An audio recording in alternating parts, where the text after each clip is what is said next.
Benedetto il suo santo nome. Benedetto Gesù Cristo, vero Dio e vero uomo. Benedetto Gesù Cristo, vero Dio e vero uomo. Benedetto il nome di Gesù.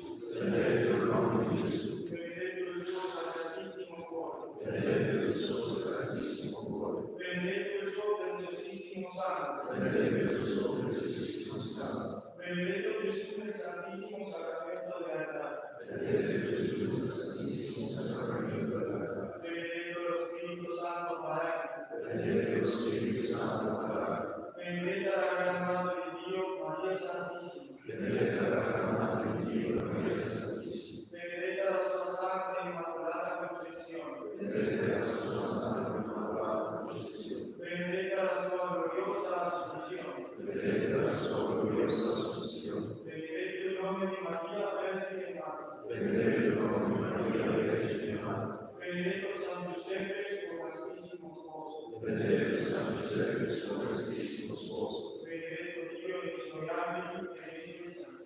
Benedetto Dio e i suoi angeli e i suoi santi.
Cristo, Figlio di Dio Padre Onnipotente, Re dell'universo, ci ha liberato dalla schiavitù del peccato. Per questo dono grande di questa Santa Messa, ringraziamo e lodiamo senza fine.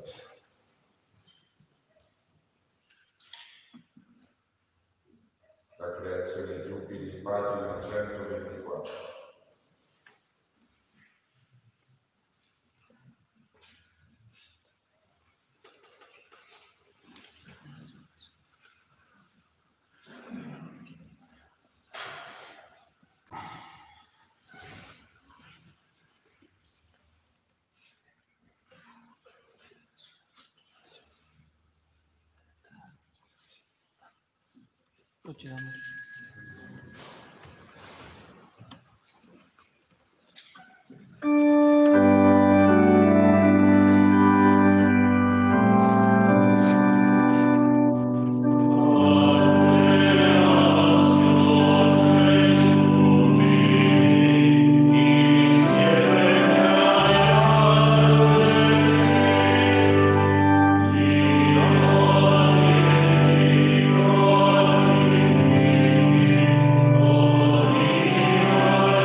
L'agnello immolato è degno di ricevere potenza e ricchezza, sapienza e forza di noi. A Lui gloria e potenza nei secoli ineterni. Celebriamo oggi la solennità di nostro Signore Gesù Cristo, Re dell'universo. Preghiamo in questa Santa Messa in un modo particolare per tutti i membri del nostro terzo ordine, che in un modo speciale devono portare Cristo e aiutano noi nella nostra missione di evangelizzazione a portare Cristo nella società.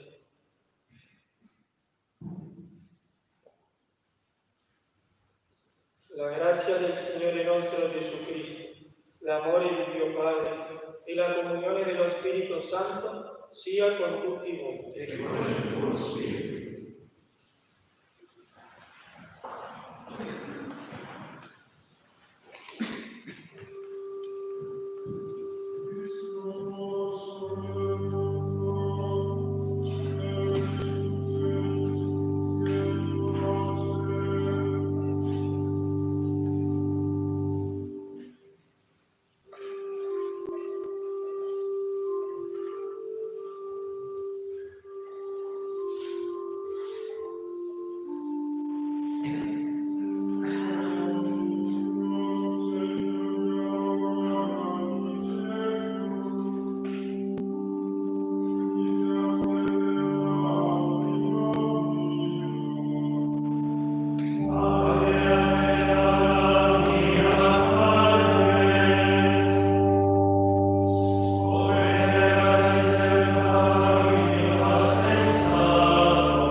Il Signore Gesù, come un pastore, tratterà le sue pecore da tutti gli uomini della terra e al suo pascolo le farà riposare.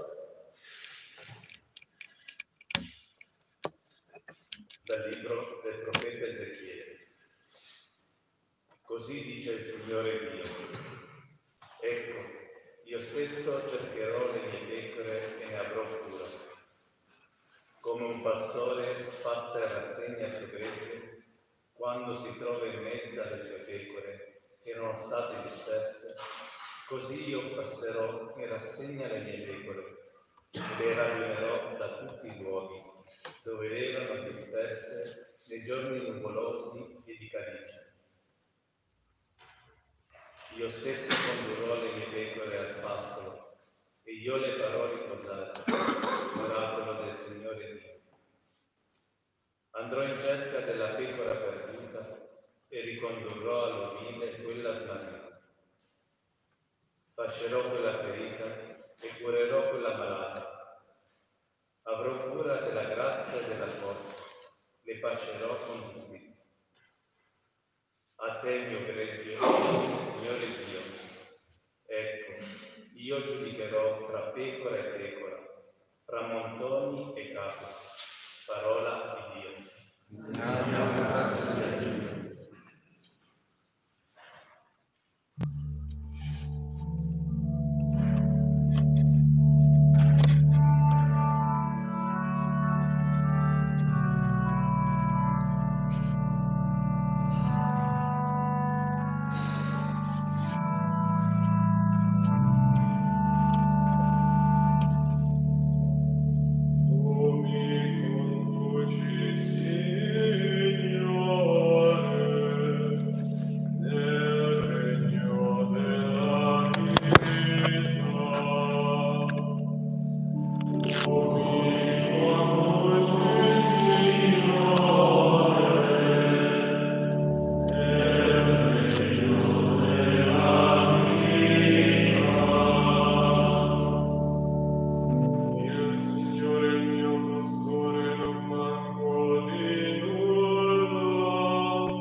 Dalla prima lettera di San Paolo Apostolo ai Corinzi.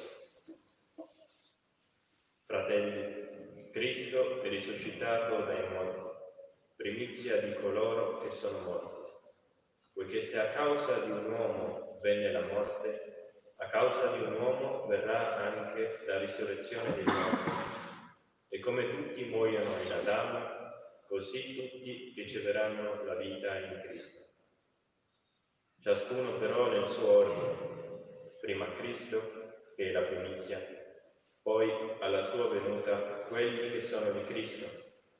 Poi sarà la fine, quando Egli consegnerà il regno a Dio Padre, dopo aver ridotto a nulla ogni principato e ogni potestà e potenza. Bisogna infatti che Egli regni, affinché non abbia posto tutti i nemici sotto i suoi piedi. L'ultimo nemico ad essere annientato sarà la morte. E quando tutto gli sarà stato sottomesso, anche lui, il Figlio, sarà sottomesso a colui che gli ha sottomesso ogni cosa, perché Dio sia tutto in tutti. Parola di Dio.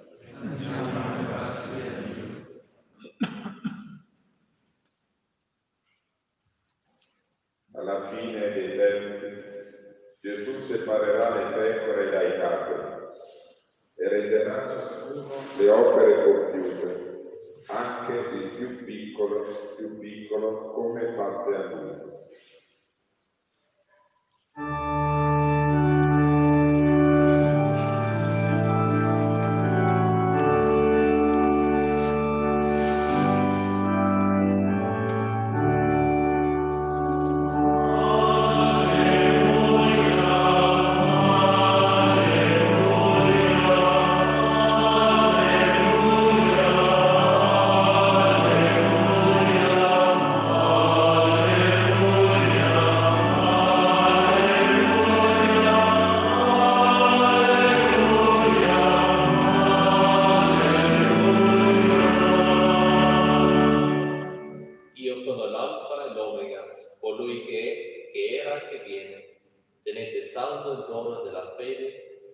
al mio ritorno.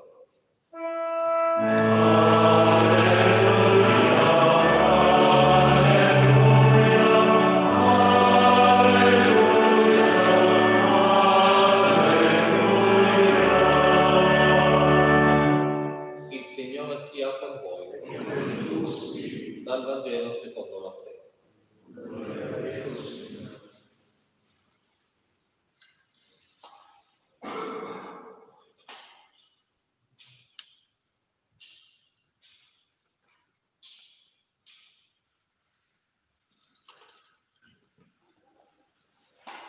In quel tempo Gesù disse ai suoi discepoli: quando il Figlio dell'uomo verrà nella sua gloria e tutti gli angeli con lui, siederà sul trono della sua gloria. Davanti a lui verranno radunati tutti i popoli. Egli separerà gli uni dagli altri, come il pastore separa le pecore dalle capre, e porrà le pecore alla sua destra e le capre alla sinistra. Allora il re dirà a quelli che saranno alla sua destra: venite, benedetti del Padre mio, ricevete l'eredità e il regno preparato per voi fin dalla creazione del mondo. Perché ho avuto fame e mi avete dato da mangiare, ho avuto sete e mi avete dato da bere, ero straniero e mi avete accolto, nudo e mi avete vestito, malato e mi avete visitato, ero in carcere e siete venuti a trovarmi. Allora i giusti gli risponderanno: Signore, quando ti abbiamo visto affamato e ti abbiamo dato da mangiare, o assetato e ti abbiamo dato da bere? Quando mai ti abbiamo visto straniero e ti abbiamo accolto, o nudo e ti abbiamo vestito? Quando mai ti abbiamo visto malato o in carcere e siamo venuti a visitarti? E il re risponderà loro: in verità io vi dico, tutto quello che avete fatto a uno solo di questi miei fratelli più piccoli, l'avete fatto a me. Poi dirà anche a quelli che saranno alla sinistra: via, lontano da me, maledetti, del fuoco eterno, preparato per il diavolo e per i suoi angeli, perché ho avuto fame e non mi avete dato da mangiare. Ho avuto sete e non mi avete dato da bere. Ero straniero e non mi avete accolto, nudo e non mi avete vestito, malato in carcere e non mi avete visitato. Anch'essi allora risponderanno: Signore, quando ti abbiamo visto affamato o assetato, o straniero, o nudo, o malato in carcere, e non ti abbiamo servito? Allora egli risponderà loro: in verità io vi dico, tutto quello che non avete fatto a un solo di questi più piccoli, non l'avete fatto a me. E se ne andranno questi al supplizio eterno, e i giusti invece alla vita eterna. Parola del Signore. Gloria a te, Cristo.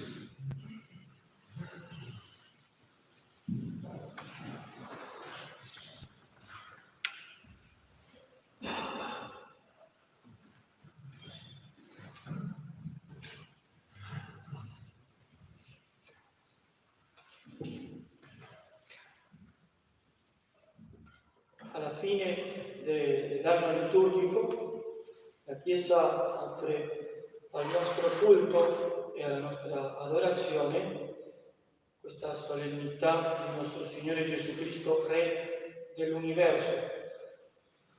Quando il Papa Pio XI istituì questa festa, la pose in questo luogo per meglio riflettere il significato finale e trionfale che la seconda venuta del Signore avrà. Diceva Pio XI: così accadrà che i misteri della vita di Cristo, commemorati nel corso dell'anno, finiranno e saranno incoronati in questa solennità di questo Re.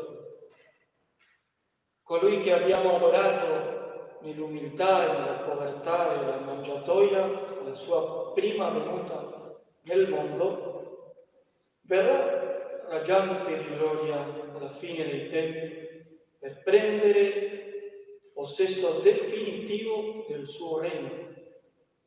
Cristo è il Re della storia, che con la sua parola ha dato un senso alla vita dell'uomo e gli ha comunicato con la sua parola questa chiamata verso il regno, il suo regno. Per cui vorrei oggi riflettere, seguendo sostanzialmente l'enciclica del Papa Pio XI, Quas Primas, nella quale istituì questa festa, questa solennità nell'anno 1925, e vorrei dire tre cose. Prima, il contesto di questa enciclica, avvertendo della peste, e secondo e terzo, il campo sul regnato, dove deve regnare Gesù Cristo. Quindi prima cosa il contesto dell'enciclica. Il Papa in questa enciclica avverte della peste e il pericolo del laicismo, chiama lui. Diceva il Santo Padre: la peste nell'anno 1925, la peste dell'età nostra è il cosiddetto laicismo, con i suoi errori e i suoi empi incentivi. Tale impietà non maturò in un solo giorno, ma da gran tempo covava nelle viscere della società. E spiega come sia arrivato questo laicismo. Infatti, si cominciò a negare l'impero di Cristo su tutte le genti. Si negò alla Chiesa, che ha ricevuto dallo stesso Gesù Cristo questo diritto di ammaestrare, di insegnare, di governare, di dare le leggi e di condurre i popoli alla vera felicità. Si negò alla Chiesa questo. Ancora si va avanti, dice: poco a poco la religione cristiana fu uguagliata con le altre religioni false e indecorosamente abbassata al livello di questo. Quindi la si sottomise al potere civile e fu lasciata quasi all'arbitrio dei principi e dei magistrati. Cioè il potere civile diventa superiore al potere religioso. Si andò più innanzi ancora, vi furono quelli che pensarono di sostituire alla religione di Cristo un certo sentimento religioso naturale. Basta che io abbia questo sentimento religioso e non devo fare quello che mi comanda la Chiesa. Per quello noi dobbiamo essere attenti a non cadere in questo laicismo che ancora oggi, lo vediamo, se si vedeva nel 1925, ancora adesso si vede magari più forte, come il potere civile non è sottomesso al potere spirituale, al potere religioso. Il padre Castellano, il sacerdote argentino, parlava di questo laicismo come che viene applicato al liberalismo. Diceva lui, il liberalismo è una pericolosa eresia moderna che proclama la libertà e da essa prende il nome. La libertà è un grande bene, sappiamo, e come tutti i grandi beni viene ricevuta da Dio. Se questa libertà si cerca da fuori da Dio, come lo fa il liberalismo, quindi questa libertà viene falsificata. E quindi lui dà alcuni esempi che si applicano alla nostra società. I liberali sono quelli che dicono: dobbiamo lasciare in libertà a tutti, senza vedere che lasciare in libertà un malfattore e diventare complice di questo malfattore. Il liberalismo proclama che tutte le opinioni devono essere rispettate, devo rispettare le opinioni di tutti, senza vedere, dice il padre, che chi rispetta una opinione falsa diventa anche lui falso.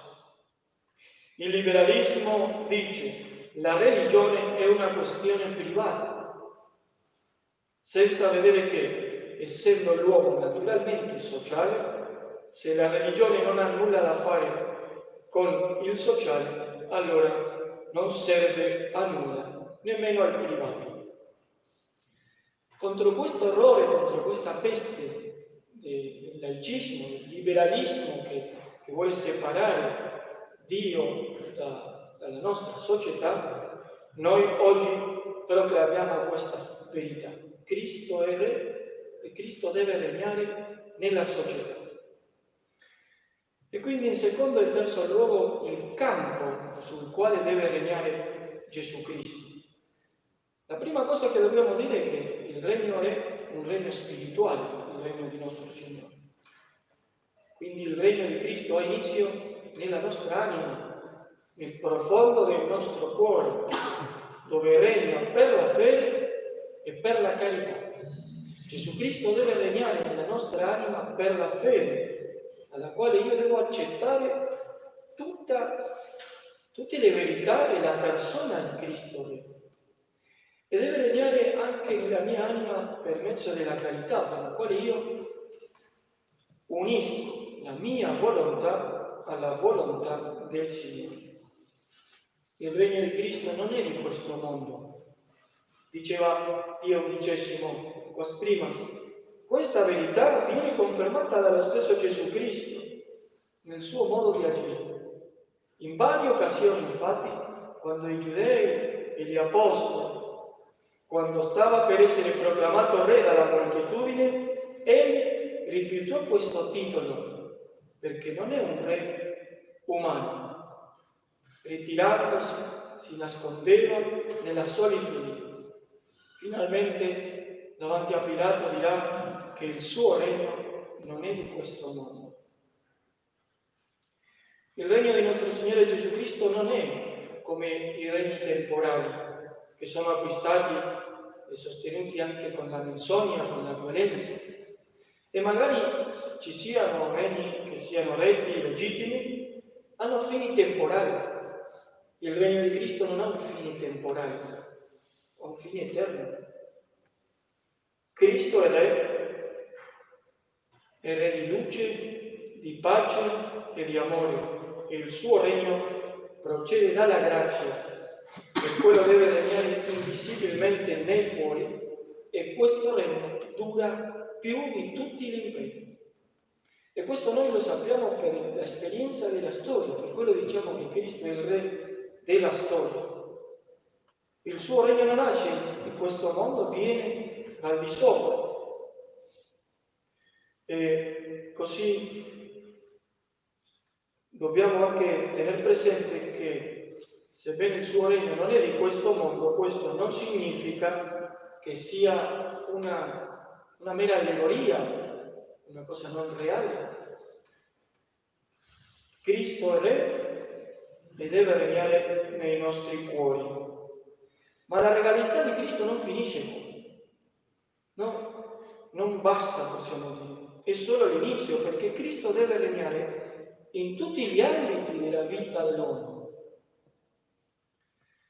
E per quello dobbiamo dire che anche deve regnare nell'ordine sociale e nell'ordine politico.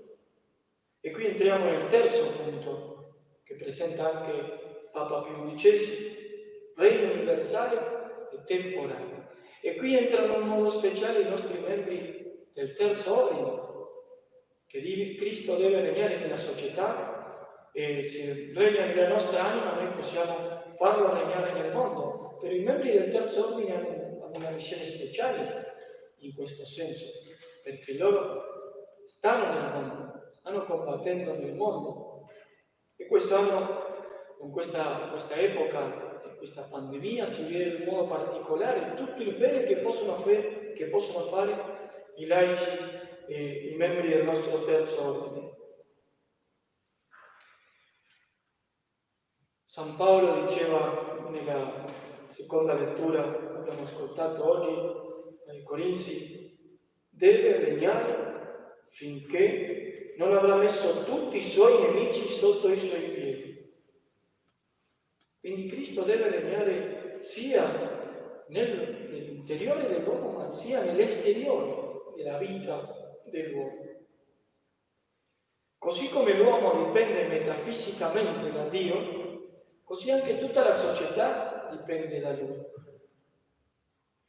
Pio XI diceva: sbaglierebbe gravemente chi togliesse a Cristo uomo il potere su tutte le cose temporali, dato che Egli ha ricevuto dal Padre il diritto assoluto su tutte le cose create, in modo che tutto soggiaccia al suo arbitrio.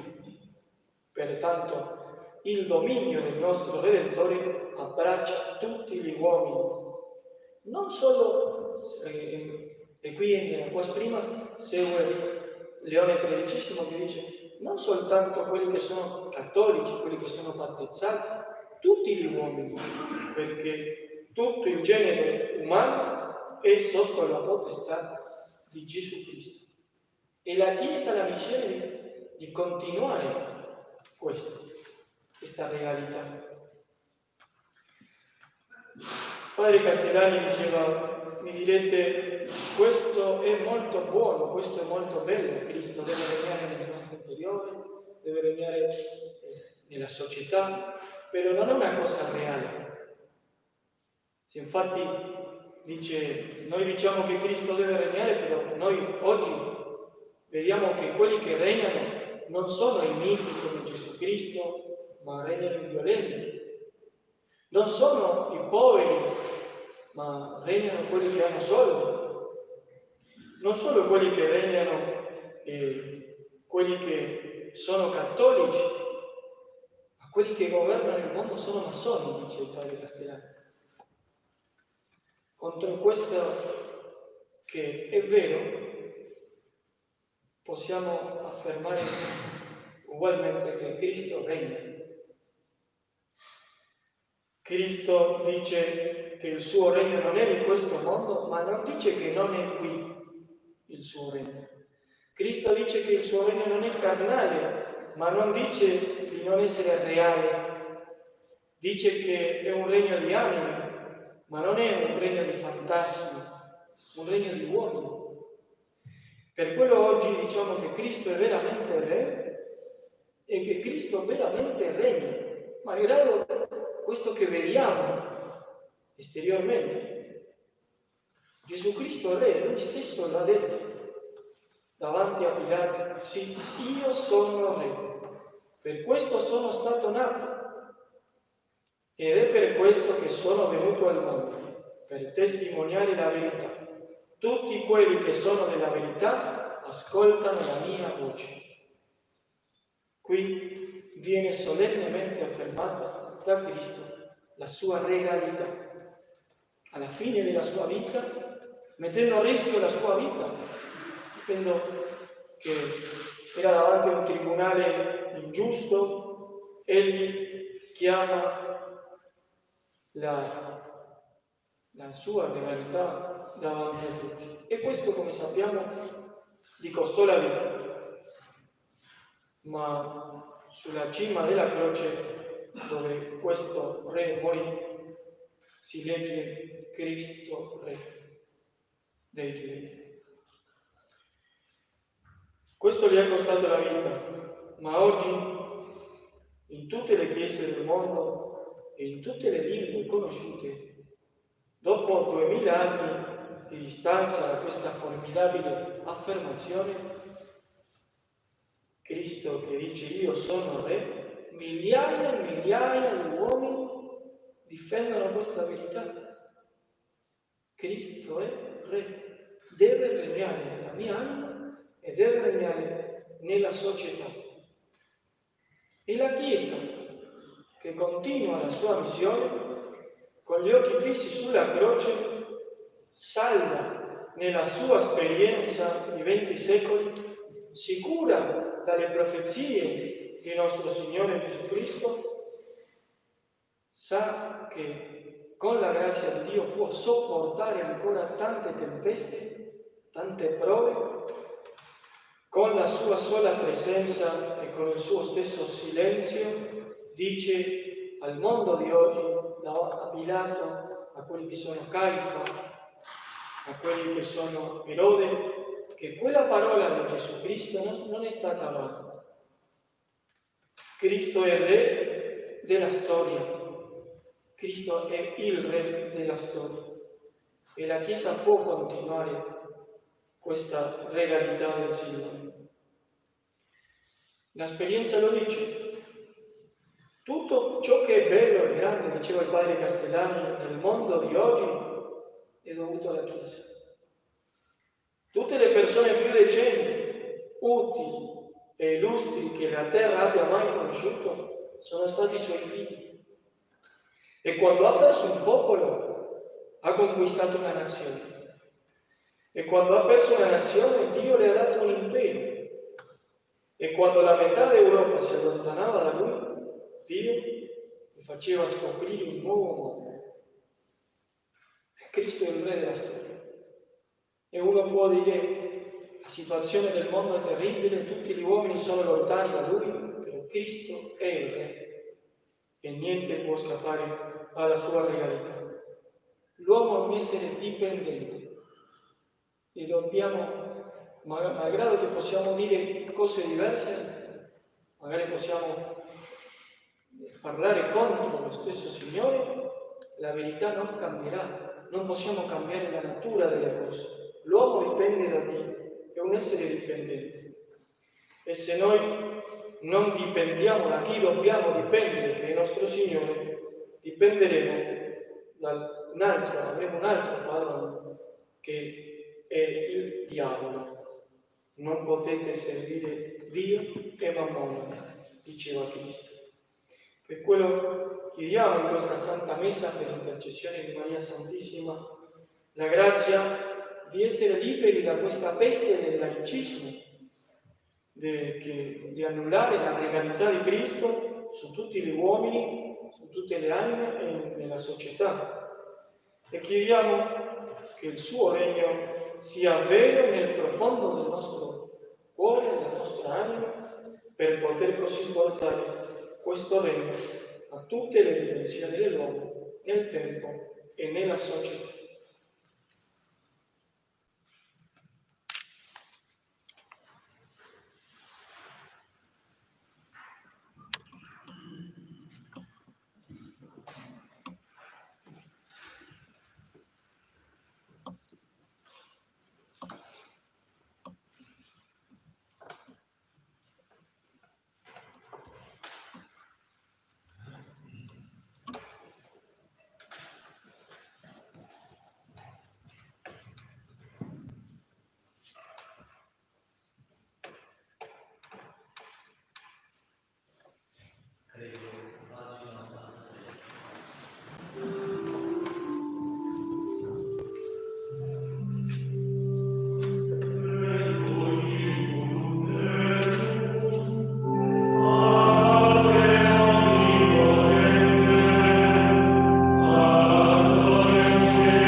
Chiesa di Rode, glorifichiamo e invochiamo il Cristo, Re dell'universo.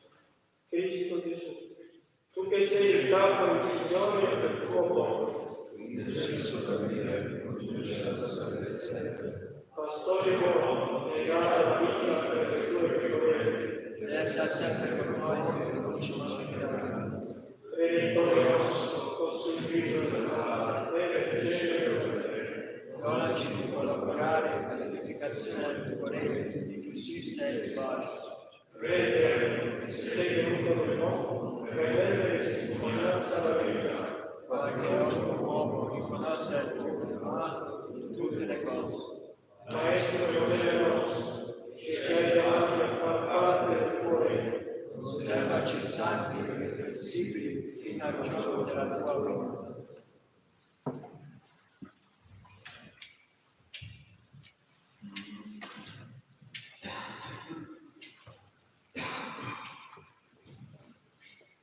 Per l'evangelizzazione della cultura e della società, preghiamo. Per l'aumento della vocazione alla vita sacerdotale e religiosa, specialmente al nostro istituto, preghiamo.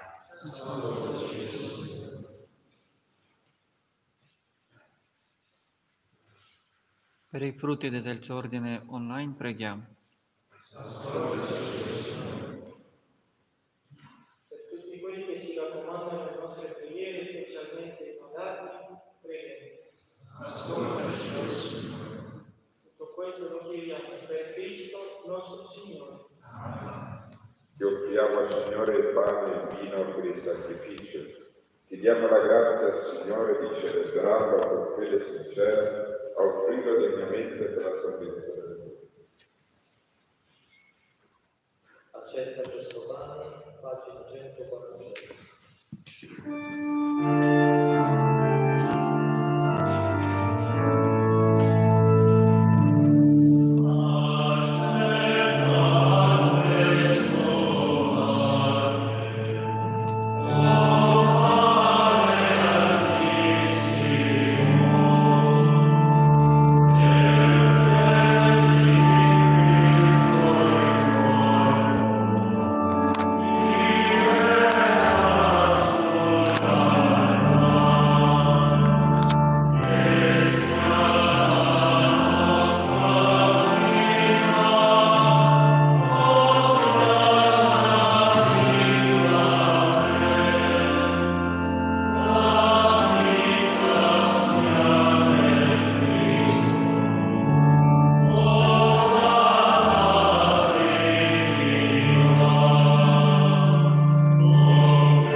Pregate, fratelli, perché il mio e il vostro sacrificio sia gradito a Dio Padre Onnipotente.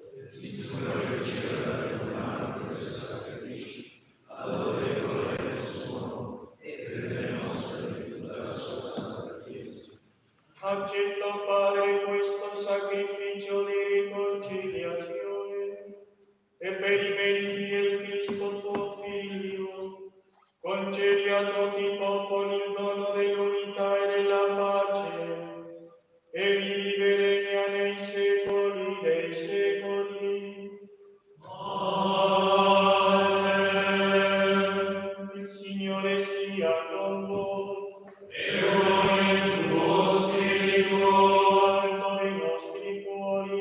Sono rivolti al Signore. Diamo grazie al Signore nostro Dio. È cosa buona e giusta. È veramente cosa buona e giusta, nostro dovere e fonte di salvezza, rendere grazie sempre in ogni luogo a te, Signore Padre Santo, Dio Onnipotente ed Eterno, con onore e esultanza hai consacrato sacerdote eterno e Re dell'universo il tuo unico Figlio, Gesù Cristo nostro Signore, egli sacrificando se stesso, immacolata vittima di pace, sull'altare della croce, operò il mistero dell'umana redenzione, assoggettate al suo potere tutte le creature, offrì alla tua maestà infinita in regno eterno e universale, regno di verità e di vita, regno di santità e di grazia, regno di giustizia, di amore e di pace. E noi, uniti agli angeli e agli arcangeli, ai troni e alle dominazioni e alla moltitudine dei cori celesti, cantiamo con voce incessante l'inno della tua gloria.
Padre clementissimo, noi ti supplichiamo e ti chiediamo per Gesù Cristo, tuo Figlio, nostro Signore, di accettare questi doni, di benedire queste offerte, questo santo e immacolato sacrificio.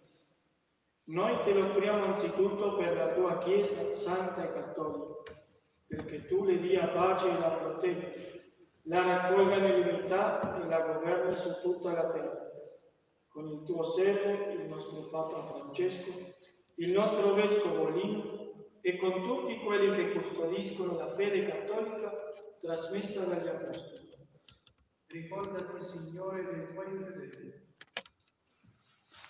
Ricordati di tutti i presenti, dei quali conosci la fede e la devozione, Per loro trionfiamo, anch'essi ti offrono questo sacrificio di lode, che innalzano la preghiera a te, Dio eterno, Dio e vero, per ottenere a sé dai loro cari benedizione, sicurezza e dignità e salute. In comunione con tutta la Chiesa, mentre celebriamo il giorno del quale il Cristo ha vinto la morte e ci ha resi partecipi della sua vita immortale, ricordiamo e veneriamo anzitutto la gloriosa e sempre Vergine Maria, Madre del nostro Dio, il Signore Gesù Cristo, San Giuseppe il suo sposo, i santi apostoli e martiri, Pietro e Paolo Andrea, Giacomo Giovanni, Tommaso Giacomo, Filippo Bartolomeo, Matteo Simone Taddeo, Lino, Leto, Clemente Sisto, Cornelio Cipriano, Lorenzo Crisogono, Giovanni e Paolo, Cosma e Damiano e tutti i santi. Per i loro meriti e le loro preghiere, donaci sempre aiuto e protezione. Accetta con benevolenza, o Signore, l'offerta che ti presentiamo, noi tuoi ministri e tutta la tua famiglia. Disponi nella tua pace i nostri giorni, salvaci dalla dannazione eterna e accoglici nel gregge degli eletti. Santifico Dio questa offerta con la potenza della tua benedizione e degnati di accettarla a nostro favore in sacrificio spirituale perfetto, perché diventi per noi il corpo e il sangue del tuo amatissimo Figlio, il Signore nostro, Gesù Cristo.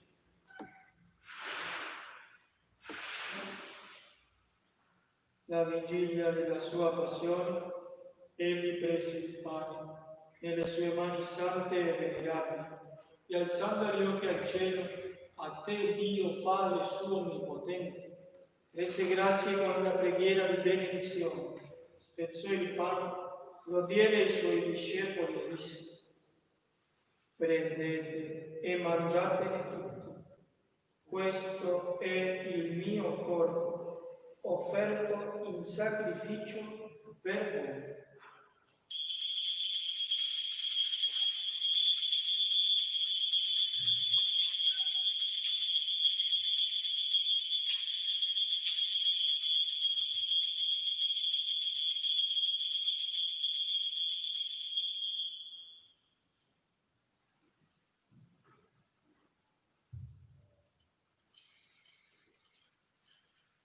Dopo la cena, allo stesso modo, prese questo glorioso calice nelle sue mani sante e venerabili, ti rese grazie con la preghiera di benedizione, lo diede ai suoi discepoli e disse: prendete e bevetene tutti, questo è il calice del mio sangue, per la nuova ed eterna alleanza, versato per voi e per tutti in remissione dei peccati. Fate questo in memoria di me.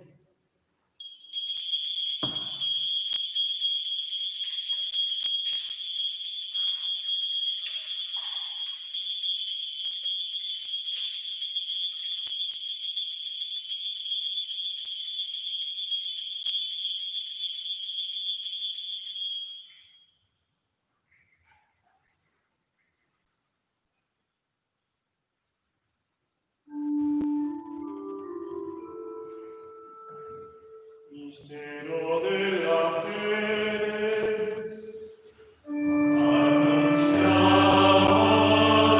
l'amore del Signore, proclamiamo la resurrezione della resa della quale questo sacrificio, Padre, noi tuoi ministri e il tuo popolo santo, celebriamo il memoriale della beata passione, della risurrezione dai morti e della gloriosa assunzione al cielo del Cristo, tuo Figlio e nostro Signore, e offriamo alla tua maestà divina, tra i doni che ci hai dato, la vittima pura, santa e immacolata, pane santo della vita eterna e calice dell'eterna salvezza. Volgi sulla nostra offerta il tuo sguardo sereno e benigno, come hai voluto accettare i doni di Abele il giusto, il sacrificio di Abramo, nostro padre nella fede, e l'oblazione pura e santa di Melchizedek, tuo sommo sacerdote. Ti supplichiamo, Dio onnipotente, fa che questa offerta, per le mani del tuo angelo santo, sia portata sull'altare del cielo davanti alla tua maestà divina, perché su tutti noi che partecipiamo di questo altare, comunicando al santo mistero del corpo e sangue del tuo Figlio, scenda la pienezza di ogni grazia e benedizione del cielo. Ricordati, o Signore, dei tuoi fedeli che ci hanno preceduto con il segno della fede e dormono in sonno della pace. Dona loro, Signore, a tutti quelli che riposano in Cristo la beatitudine, la luce e la pace. Anche a noi, coi ministri peccatori, ma fiduciosi della tua infinita misericordia, concedi, o Signore, di aver parte nella comunità dei tuoi santi apostoli e martiri, Giovanni, Stefano, Mattia, Barnaba, Ignazio, Alessandro, Marcellino, Pietro, Felicita, Perpetua, Agata, Lucia, Agnese, Cecilia, Anastasia e tutti i santi. Ammettici a godere della loro sorte beata, non per i nostri meriti, ma per la ricchezza del tuo perdono. Per Cristo nostro Signore, tuo Dio, crei e santifichi sempre. Fai vivere, benedici e doni al mondo ogni bene.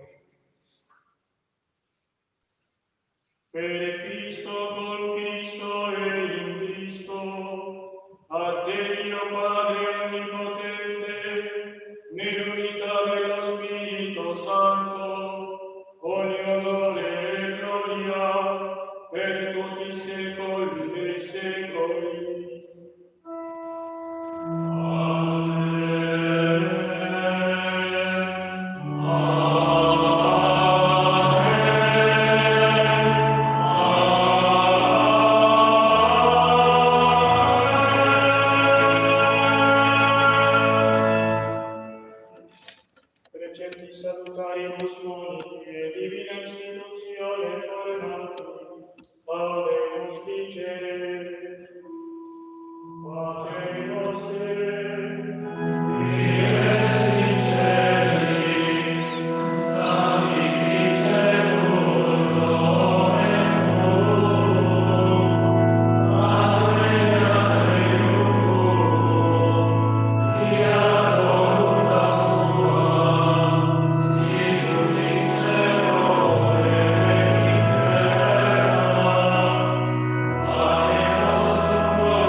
Disponiamoci, fratelli, il nostro cuore a ricevere Gesù, l'Eucaristia, confortando il nostro cuore nella sua presenza.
O Sacro Convito, pagina 172.